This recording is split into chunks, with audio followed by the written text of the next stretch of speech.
تمام تعریفیں اللہ کے لیے جو ہر چیز کا خالق اور مالک حقیقی ہے، تمام جہانوں کا پالنے والا ہے، جس نے انسان کو عجیب انداز میں تخلیق فرما کر نہ صرف تاج خلافت سے سرفراز فرمایا بلکہ اشرف المخلوقات کے اعلیٰ لقب سے ملقب فرماتے ہوئے انسان کی عظمت کو ان بلندیوں سے ہمکنار کر دیا کہ فرشتے بھی رش کرنے لگے، اور انسان کو اپنی عبادت، محبت اور یاد کا مشن دے کر اس دنیا فانی میں چند ایام کے لیے بطور امتحان زندگی گزارنے کا موقع عطا فرمایا۔ بعد از لاکھوں کروڑوں درود و سلام ہوں اس عظیم المرتبت رہبر و رہنما پر کہ جس نے گم گشتہ رہا انسانوں کو نہ صرف صراط مستقیم پر گامزن فرمایا بلکہ مالک حقیقی کی پہچان سے دلوں کو روشن اور منور اور در خوشاں فرما کر محبت الہی اور ذکر اللہ کے ذریعے محبوب حقیقی سے رابطہ قائم کرنے کی تعلیم سے روشناس کروا کر انسان کو اپنے مقصد حقیقی کو حاصل کرنے کے زینوں سے آگاہ فرما کر انسانیت پر احسان عظیم فرمایا۔ مگر شاید آج کے انسان کی یہ بدقسمتی ہے کہ 21ویں صدی کے اس تیز ترین دنیا میں انسان اس قدر مصروف ہو چکا ہے کہ نہ صرف احکام الہی سے وہ کوسوں دور ہے بلکہ اپنے خالق حقیقی کو یاد کرنے سے بھی عاری نظر آتا ہے۔ مسلمانوں کی مجموعی صورتحال دیکھیں تو دل خون کے آنسو ہوتا ہے۔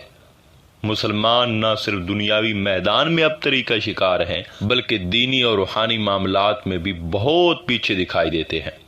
یہ صورتحال دیکھ کر ہم میں سے ہر کوئی انقلاب کی بات کرتا ہے، مگر سوال یہ ہے کہ انقلاب آئے گا کس چیز سے؟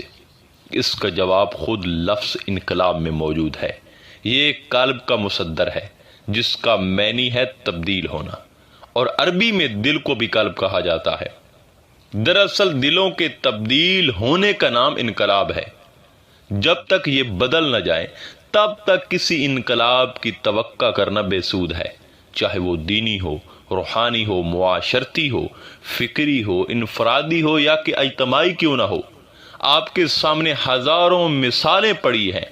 دیکھیے، نبی کریم صلی اللہ علیہ وآلہ وسلم نے صحابہ کرام کی جو سب سے پہلی تربیت کی تھی وہ قلبی تربیت تھی۔ آپ نے سب سے پہلے صحابہ کرام کے قلب کو معطر کیا، ان کے قلوب روشن کیے، ان کے قلب میں نور منتقل کیا۔ جب ان کے قلب میں نور آیا تو ایک انقلاب برپا ہو گیا۔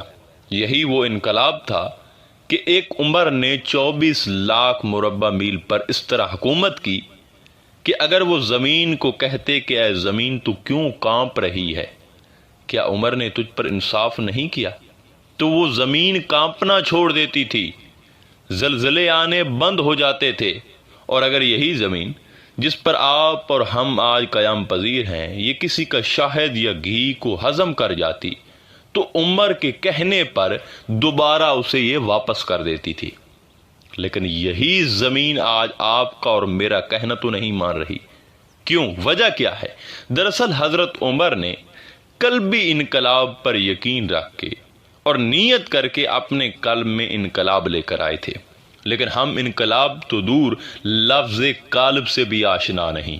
ہم اتنے بحث ہو چکے ہیں کہ روحانی انقلاب، روحانی پاور، روحانی نور کو ماننے کے لیے بھی تیار نہیں۔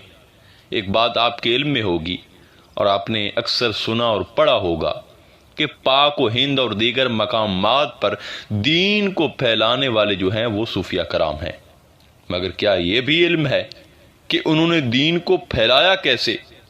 کس طرح دین کو پھیلایا؟ دین کی تبلیغ کیسے کی؟ اس وقت تو کوئی کمیونیکیشن، روابط وغیرہ بھی نہیں تھے، اور نہ انہوں نے صرف زبان سے تبلیغ کی بلکہ صرف زبان سے تو ہم تبلیغ کر رہے ہیں۔ آگے سے لوگ حق کو تسلیم کرنے کی بجائے ہم سے دلائل مانگتے ہیں اور ہمارے کردار کو دیکھ کے پیچھے ہٹ جاتے ہیں کہ پہلے اپنا کردار دیکھیں، اور ہم بے بس ہو جاتے ہیں پھر، کیونکہ انصاف میں، ایمانداری میں، دیانتداری میں ہم سب سے آخر، اور بے حیائی، دنیا داری، نا انصافی میں ہم سب سے پہلے نمبر پر ہیں، حتیٰ کہ یہ دنیا تو ہمارے لیے قید خانہ تھا، مگر آج ہم نے آخرت کو قید خانہ اور دنیا کو جنت بنا رکھا ہے۔ دراصل صوفیہ کرام نے زبان سے کم تبلیغ کی، زیادہ تر قلبی انقلاب برپا کیا تھا۔ قلب کی توجہ سے، قلب کے نور سے تبلیغ اور دعوت حق دی تھی، کیونکہ ان کے قلوب پاک تھے، معطر تھے، ان کے اندر نور ہی نور تھا۔ انہوں نے اپنا سارا وقت قلب کو بہتر بنانے پر لگایا تھا۔ اگر وہ قلب سے کسی پر توجہ کر لیتے یا کسی کو دیکھ بھی لیتے تو ایک غیر مسلم مسلمان ہو جاتا تھا۔ اتنا اس نور میں پاور تھی، اتنی توجہ میں وہ پاور تھی۔ سامعین کرام، اللہ اور اس کے رسول صلی اللہ علیہ وآلہ وسلم نے ہر چیز کا پیمانہ، حقیقت اور کامیابی بتلا دی ہے۔ اسلام نے اپنی تمام تر عبادات کے لیے جہاں ظاہری مناسک بتلائے ہیں، وہاں خالصیت پر زیادہ زور دیا ہے، اور خلوص کا تعلق انسان کے جسم کے ساتھ نہیں ہے، باڈی کے ساتھ نہیں ہے، قلب کے ساتھ ہے۔ دراصل یہ حقیقت ہے کہ انسان کے قلب میں جس طرح کے افکار جنم لیں گے، انسانی زندگی میں اس کا ظہور بھی اسی صورت میں ہوگا۔ اس لیے اسلامی تعلیمات میں قلبی انقلاب کی طرف توجہ دلائی گئی ہے۔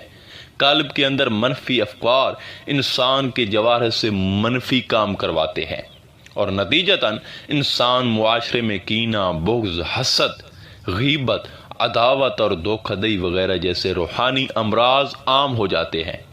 ہر بندہ ان بیماریوں کا شکار ہو جاتا ہے، جو اپنی انتہا کی صورت میں پہنچ کر فساد فی الارض کا رخ اختیار کر لیتے ہیں اور حق سے منہ موڑ لیتے ہیں۔ لیکن اگر انسان اپنے قلب کی اصلاح کر لے، اپنے اندر انقلاب لے آئے، تو اس کا کردار آئینہ اور نور کی طرح ہو جائے گا، اور اس کے قلب سے ہر بیماری رخصت ہو جائے گی، اور کائنات کی ہر چیز اس پر مسخر ہو جائے۔ جیسا کہ علامہ اقبال فرماتے ہیں، خودی کو کر بلند اتنا، خدا بندے سے خود پوچھے بتا تیری رضا کیا ہے۔ لیکن یہ قلبی انقلاب آتا کیسے ہے؟ سامعین کرام، یہ ذکر قلب سے آتا ہے، اور ذکر کا حکم ہمیں قرآن مجید سے ملتا ہے۔ اعوذ باللہ من الشیطان الرجیم، بسم اللہ الرحمن الرحیم، وَاذْكُرْ رَبَّكَ فِي نَفْسِكَ تَضَرُّعًا وَخِيفَةً وَدُونَ الْجَهْرِ مِنَ الْقَوْلِ بِالْغُدُوِّ وَالْآصَالِ وَلَا تَكُن مِّنَ الْغَافِلِينَ۔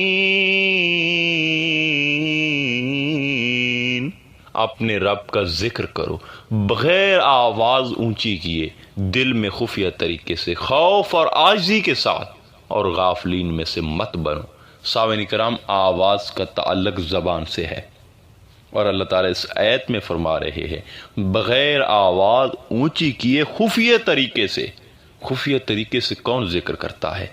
قلب کرتا ہے، یعنی خفیہ طریقے سے میرا ذکر قلب کے ذریعے کرو، کیونکہ یہی وہ ذکر ہے جس سے دل درست ہوتا ہے، دل میں انقلاب آتا ہے۔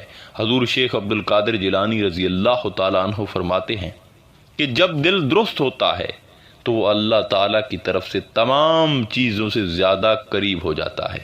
دل جب قرآن و حدیث نبوی پر عمل کرنے لگتا ہے تو اللہ تعالیٰ کے قریب ہو جاتا ہے، اور جب وہ اللہ کے قریب ہوتا ہے تو دنا اور بصیر ہو جاتا ہے، اس کے اندر سے ہر بیماری رخصت ہو جاتی ہے، اور وہ تمام چیزیں جو کہ اس کے نفع اور نقصان کی ہیں، اور جو چیز اللہ تعالیٰ اور غیر اللہ کے لیے ہے، اور جو کہ حق اور باطل ہے، وہ سب کو پہچان لیتا ہے۔ یہاں قلب کو حق کی پہچان ہو جاتی ہے۔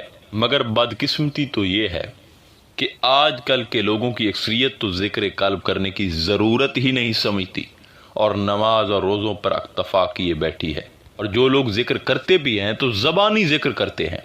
حضور سلطان العارفین سرکار فرماتے ہیں کہ میں حیران ہوتا ہوں ان لوگوں پر جو رات دن بلند آواز میں اللہ اللہ کرتے رہتے ہیں، مگر وہ قلب کے ذکر سے محروم رہتے ہیں، اس میں لذات کی گناہ کو نہیں جانتے، اور وہ رجت کھا کر پریشان حال بدعت ہو جاتے ہیں، اور ان کے سر میں خواہشات نفسانی سمائی رہتی ہے، کیونکہ وہ ذکر قلب سے محروم ہے۔